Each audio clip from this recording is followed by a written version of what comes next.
All right, we're going to break down how Wi-Fi actually works, and trust me, it is probably not what you think. Okay, you know the feeling, right? Your Wi-Fi is flawless in the living room, streaming in perfect 4K. But the moment you go down to the basement, it's just gone, buffering into oblivion. So what is actually going on? Well, it's not magic. And no, your router doesn't secretly hate you. What's really happening is an invisible battle for information, and it's going on all around you, right now. To really get it, you've got to stop thinking of Wi-Fi as some kind of mysterious cloud. Instead, I want you to picture a massive, invisible highway system. Because at its core, that's really all Wi-Fi is. It's just invisible radio waves that are carrying all your data, your videos, your texts, your memes, back and forth at ridiculously high speeds. But a highway system is pretty useless without a control center, right? And that's where the most important piece of this whole puzzle comes in, the post office. You see that little blinking box that's probably tucked away in a corner? Your router? That's not just some random piece of tech. That is the post office. It is the central hub, the traffic controller, that is sorting every single piece of information coming into and going out of your home. So, how does this tiny post office work so fast? Imagine you're streaming a movie. The internet sends that giant file to your router, but it can't send it all in one piece. So, it does something brilliant. It chops that movie into thousands of tiny letters. They're called data packets. Then it just blasts those letters across the invisible highway to your phone. Your device catches every single one and instantly puts them back together in the correct order. It's like a giant puzzle being solved in a split second. Okay, so if the system is that smart, why does it feel so broken sometimes? Well, just like a real highway, it has to deal with traffic, jams, and a whole lot of noise. See, your Wi-Fi uses different frequencies, which are basically different kinds of roads.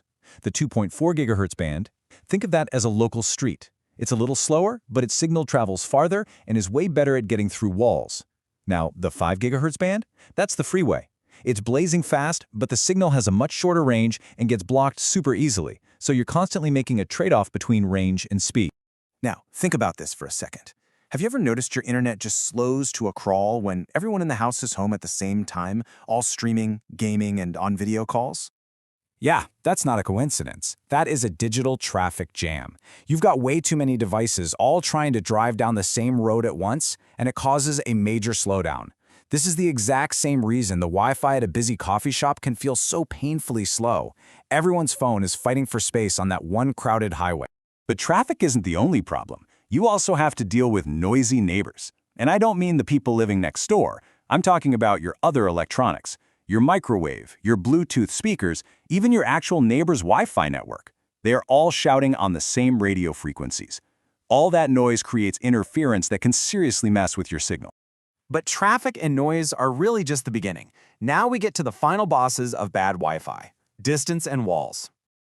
It's a simple truth. The farther you get from your router, your post office, the weaker that signal gets.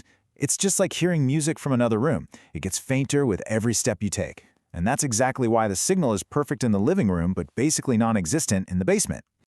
This is the reason you find yourself pacing around the house, holding your phone up in the air, just trying to find that one magic spot where the video will finally load. You're not crazy. You're literally hunting for a stronger signal path. So what's actually getting in the way? Well, certain materials are basically Wi-Fi roadblocks. Metal is a huge one. So are thick concrete walls. And here's a fun fact for you. Water is incredible at absorbing Wi-Fi signals. We're talking fish tanks and even the water running through your pipes. These materials either block or reflect the radio waves, which is a big reason why basements are often total Wi-Fi dead zones. Okay, but what about that feeling that your Wi-Fi just gets slower and slower over the years? Good news, you're not imagining it. Let's go back to our post office analogy. In year one, your router is brand new and fast, easily handling all the mail. But then, by year two, you've added a smart TV, a new laptop, maybe a few smart speakers, all demanding more data. By year three, all the software updates for your apps require even more speed.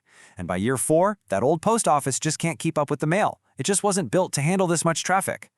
So from now on, every single time you watch a video, just picture millions of tiny letters surfing on invisible waves, being sorted by that little post office in your living room, all racing to put themselves back together perfectly on your screen.